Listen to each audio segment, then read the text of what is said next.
Chapitre 74 Gethsémane. Suivi de ses disciples, le Sauveur s'achemine lentement vers le jardin de Gethsémane. La lune est dans son plein. Elle resplendit dans un ciel sans nuages. Les tentes des pèlerins sont plongées dans le silence. Jésus avait eu, avec ses disciples, une conversation animée. Cependant, à mesure qu'il s'approchait de Gethsémane, son attitude devenait étrangement silencieuse. Souvent, il était venu méditer et prier là. En cette nuit où devait avoir lieu sa dernière agonie, il éprouvait une douleur qu'il n'avait jamais ressentie. Durant toute sa vie terrestre, il avait marché dans la lumière de la présence divine. Alors qu'il se trouvait en conflit avec des hommes qu'inspirait l'esprit de Satan, il pouvait dire « Celui qui m'a envoyé est avec moi, il ne m'a pas laissé seul, parce que je fais toujours ce qui lui est agréable. » Mais cette fois, il paraissait privé de la présence réconfortante de la lumière divine. Il était maintenant compté parmi les transgresseurs. Il lui fallait porter le poids de la culpabilité de l'humanité déchue. L'iniquité de nous tous devait reposer sur celui qui n'avait pas connu le péché. Le péché lui paraît si redoutable, le fardeau de la faute est si lourd, qu'il a lieu de craindre de se trouver pour toujours privé de l'amour de son Père. Sachant quelle aversion Dieu éprouve pour le péché, il s'écrie « Mon âme est triste jusqu'à la mort ». En approchant du jardin, les disciples avaient remarqué le changement soudain qui s'était produit chez le Maître. Ils ne l'avaient encore jamais vu aussi abattu et silencieux, et n'osaient lui demander la cause de sa tristesse. À mesure qu'il avançait, cette angoisse augmentait. Il chancelait comme s'il allait tomber. Les disciples cherchèrent au jardin l'endroit où il avait coutume de se retirer, pensant que le Maître pourrait s'y reposer. Chaque pas lui coûtait un effort. Comme accablé par un fardeau écrasant, il faisait entendre des gémissements. Par deux fois, ses compagnons durent le soutenir, sans quoi il se serait écroulé sur le sol. À l'entrée du jardin, Jésus laissa tous ses disciples, à l'exception de 3, leur recommandant de prier pour eux et pour lui. Accompagné de Pierre, Jacques et Jean, il pénétra dans le lieu le plus retiré. Ces 3 disciples, compagnons les plus intimes du Christ, avaient contemplé sa gloire sur la montagne de la Transfiguration et vu Moïse et Élie s'entretenant avec lui. Ils avaient entendu la voix du ciel. Le Christ désirait jouir de leur présence immédiate pendant sa grande lutte. Ils avaient souvent passé la nuit avec lui dans cette retraite. Après avoir veillé et prié un moment, ils s'endormaient paisiblement à quelque distance du Maître, et celui-ci les réveillait au matin pour retourner au travail. Mais cette fois, ils désiraient qu'ils passassent avec lui la nuit en prière, sans cependant vouloir leur imposer la vue de son agonie. « Restez ici, dit-il, et veillez avec moi. » Il s'éloigna à quelque distance, pas si loin qu'ils ne pussent le voir et l'entendre, et tomba à genoux. Il sentait que le péché le séparait de son Père. L'abîme était si large, si noir, si profond, que son esprit frissonnait. Il ne devait pas faire usage de sa puissance divine pour échapper à cette agonie. En tant qu'homme, il devait supporter les conséquences du péché de l'homme, il devait subir la colère dont Dieu frappe la transgression. L'attitude du Christ était bien différente de celle qu'il avait eue auparavant. Ses souffrances trouvent leur meilleure description dans ces paroles du prophète « Épée, lève-toi contre mon berger, contre l'homme dont j'ai fait mon compagnon, dit l'Éternel des armées. » En tant que substitut et garant de l'homme pécheur, le Christ subissait la justice divine. Il voyait ce que signifie cette justice. Jusqu'ici, il avait intercédé pour d'autres, maintenant il eût voulu trouver un intercesseur pour lui-même. Sentant que son union avec le Père était brisée, le Christ craignait de ne pouvoir, dans sa nature humaine, sortir victorieux du conflit avec la puissance des ténèbres. Au désert de la tentation, la destinée de la race humaine avait été en jeu et le Christ avait vaincu. Maintenant, le tentateur s'approchait pour la lutte finale, lutte formidable à laquelle Satan s'était préparé pendant les 3 années du ministère du Christ. Tout était en jeu pour lui. S'il échouait maintenant, tout espoir de domination était perdu pour lui, les royaumes du monde appartiendraient enfin au Christ, Satan serait renversé et jeté dehors. Mais s'il pouvait remporter la victoire sur Jésus, la terre deviendrait son royaume et la race humaine serait pour toujours en son pouvoir. En pensant aux conséquences possibles de la lutte, le Christ redoutait une séparation d'avec Dieu. Satan lui disait que cette séparation serait éternelle s'il devenait le garant d'un monde pécheur. Il serait assimilé au sujet du royaume de Satan et ne retrouverait plus jamais la communion divine. Et qu'avait-il à gagner par son sacrifice? La faute et l'ingratitude des hommes ne paraissaient-elles pas sans remède? Satan dépeignait au Rédempteur la situation sous son jour le plus sombre. Le peuple qui se croit au-dessus de tous les autres, à cause de ses avantages temporels et spirituels, l'a rejeté. Il cherche à le détruire, lui qui est le fondement, le centre et le sceau des promesses faites au peuple particulier. L'un de ses propres disciples, qui a écouté ses instructions et qui a joué l'un des premiers rôles dans l'Église, va le trahir. Un autre, des plus zélés, va le renier. Tous l'abandonneront. Le Christ reculait d'effroi à cette pensée. Que ceux qu'il s'était efforcé de sauver et qu'il avait tant aimés puissent devenir les complices de Satan, son âme en était transpercée. La lutte était effroyable. La mesure en était donnée par la culpabilité de sa nation, de ses accusateurs et du traître, par la culpabilité d'un monde plongé dans l'iniquité. Les péchés des hommes pesaient lourdement sur le Christ, qui se sentait écrasé par le sentiment de la colère dont Dieu frappe le péché. Il voit le prix qu'il doit payer pour l'âme humaine. Dans son agonie, il contemple le sol nu, comme pour ne pas s'éloigner davantage de Dieu. La froide rosée nocturne tombe sur son corps prosterné sans qu'il y prête attention. De ses lèvres pâles jaillit ce cri plein d'amertume. « Mon Père, s'il est possible, que cette coupe s'éloigne de moi. » Cependant, il ajoute immédiatement « Toutefois, non pas comme je veux, mais comme tu veux. » Le cœur humain a besoin de sympathie quand il souffre. Le Christ éprouvait ce besoin dans les profondeurs de son être. Dans l'agonie suprême de son âme, il s'approcha des disciples avec un désir intense de recevoir quelques paroles de consolation de ceux qu'il avait si souvent réconfortés et protégés au sein de la douleur et de la détresse. Celui qui, toujours, avait eu pour eux des paroles de sympathie, endurait maintenant une agonie surhumaine, et il désirait les voir prier pour lui et pour eux-mêmes. Combien la malignité du péché lui paraissait grande. Il était fortement tenté de laisser la race humaine porter les conséquences de son propre péché et de garder, lui, son innocence devant Dieu. Si seulement il se sentait compris et apprécié par les disciples, il en serait fortifié. S'étant levé péniblement, il vint, en chancelant, à l'endroit où il avait laissé ses compagnons. Mais il les trouva endormis. S'il les avait vus en prière, cherchant leur refuge en Dieu pour échapper aux influences de Satan, il eût éprouvé un soulagement. La fermeté de leur foi l'eût réconforté. Mais il n'avait pas tenu compte de l'avertissement réitéré « Veillez et priez ». Tout d'abord, fort troublés en voyant leur maître, d'habitude si calme et si digne, en proie à une douleur incompréhensible, ils avaient prié tandis que leurs oreilles étaient frappées par les cris de l'homme de douleur. Ils n'avaient pas l'intention d'abandonner leur maître, mais ils semblaient paralysés par une sorte de torpeur qu'ils auraient pu secouer s'ils avaient continué de plaider auprès de Dieu. Ils ne comprirent pas la nécessité de veiller et de prier avec ferveur afin de pouvoir résister à la tentation. Immédiatement avant de se diriger vers le jardin, Jésus avait dit aux disciples « Vous trouverez tous une occasion de chute ».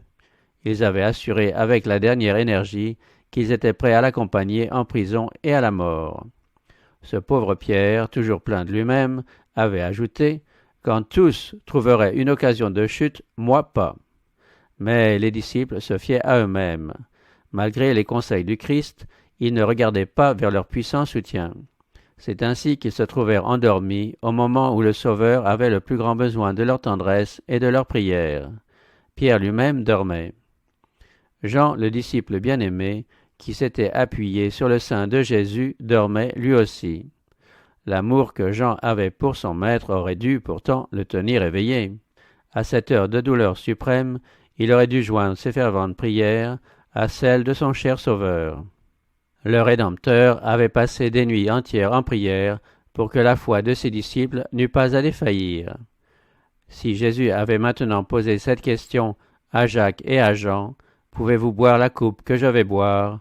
ils n'auraient pas osé répondre, « Nous le pouvons. » Les disciples se réveillèrent en entendant la voix de Jésus, mais c'est à peine s'ils purent le reconnaître, tant l'angoisse altérait son visage. S'adressant à Pierre, Jésus dit, « Simon, tu dors? Tu n'as pas été capable de veiller seulement 1 heure? Veillez et priez afin de ne pas entrer en tentation. L'esprit est bien disposé, mais la chair est faible. » La faiblesse des disciples éveillait la compassion de Jésus.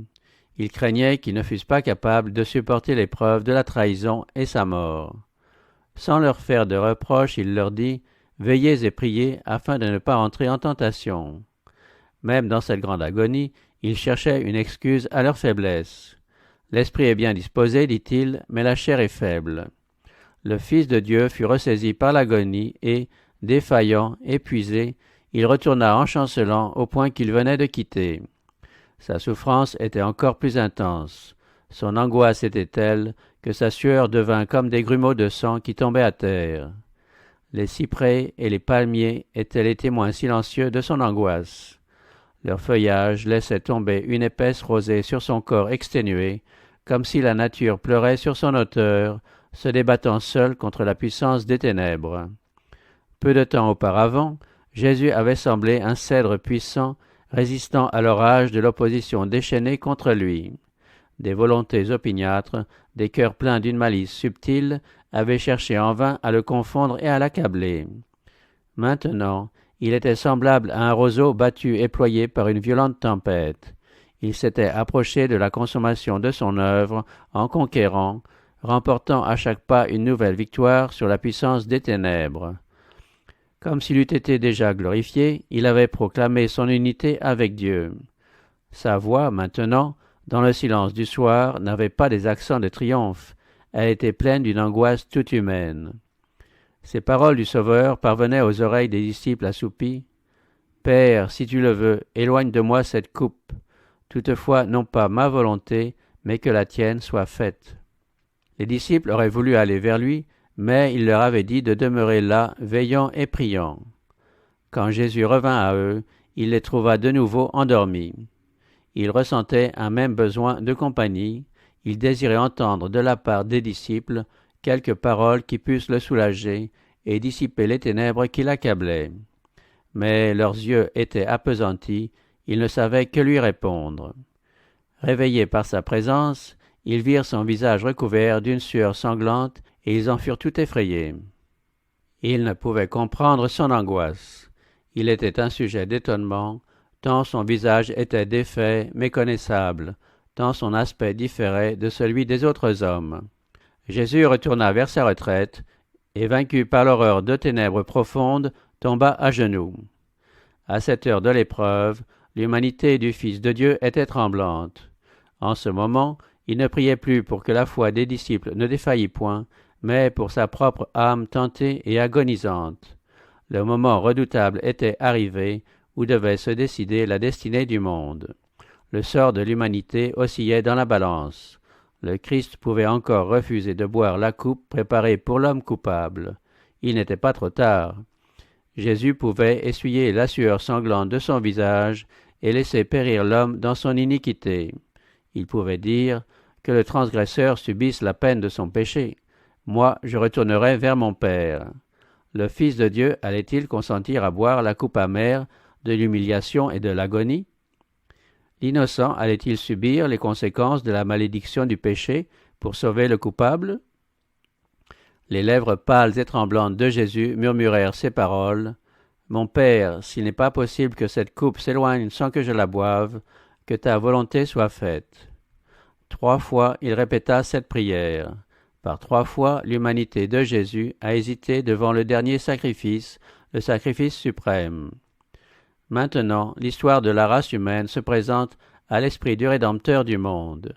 Ils voient qu'abandonnés à eux-mêmes, les transgresseurs de la loi sont destinés à périr. Ils voient l'homme dans un état désespéré. Il aperçoit la puissance du péché. Le malheur et les lamentations d'un monde condamné se dressent devant lui. Sa décision est prise. Il sauvera l'homme à n'importe quel prix. Il accepte le baptême du sang, pourvu que des millions d'êtres humains obtiennent la vie éternelle. Il a quitté les parvis célestes, où tout est pureté, bonheur, gloire, pour sauver l'unique brebis perdue, le seul monde qui soit tombé dans le péché. Il ne renoncera pas à sa mission. Il deviendra une victime de propitiation pour une race vouée au péché. Sa prière ne respire plus que la soumission. S'il n'est pas possible que cette coupe s'éloigne sans que je la boive, que ta volonté soit faite. Ayant pris sa décision, il tomba inanimé sur le sol, d'où il avait essayé de se relever. Où étaient maintenant ses disciples qui eussent dû soutenir de leurs mains le maître défaillant et baigner son visage à l'aspect si différent de celui des autres hommes? Le Sauveur était seul affoulé au pressoir, et personne parmi les siens n'était avec lui. Mais Dieu partageait les souffrances de son Fils. Les anges contemplaient l'agonie du Sauveur, entouré de légions diaboliques et en proie à un effroi mystérieux qui le faisait frissonner. Le silence régnait dans le ciel, aucune harpe ne vibrait. Si les mortels avaient pu voir l'étonnement et la douleur silencieuse de l'armée angélique, alors que le Père retirait de son Fils bien-aimé ses rayons de lumière, d'amour et de gloire, ils comprendraient mieux combien le péché lui est odieux. Les mondes qui n'ont pas connu le péché et les anges du ciel ont assisté avec un intérêt passionné à la fin du conflit. Satan et ses confédérés, les légions de rebelles, ont également assisté avec le plus grand intérêt à cette crise de l'œuvre de la rédemption. Les puissances du bien et du mal attendaient anxieusement la réponse de Dieu à la prière du Christ 3 fois répétée. Des anges avaient désiré apporter un soulagement à cet être divin qui souffrait, mais cela ne pouvait se faire. Aucune issue ne s'ouvrait devant le Fils de Dieu. Pourtant, au plus fort de cette crise effroyable, où tout était en jeu, alors que la coupe mystérieuse tremblait dans la main de l'homme de douleur, les cieux s'ouvrirent enfin, une lumière resplendit à travers les ténèbres de cette heure unique, et l'ange puissant qui occupe en la présence de Dieu la position d'où Satan a été exclu, vint se placer à côté du Christ.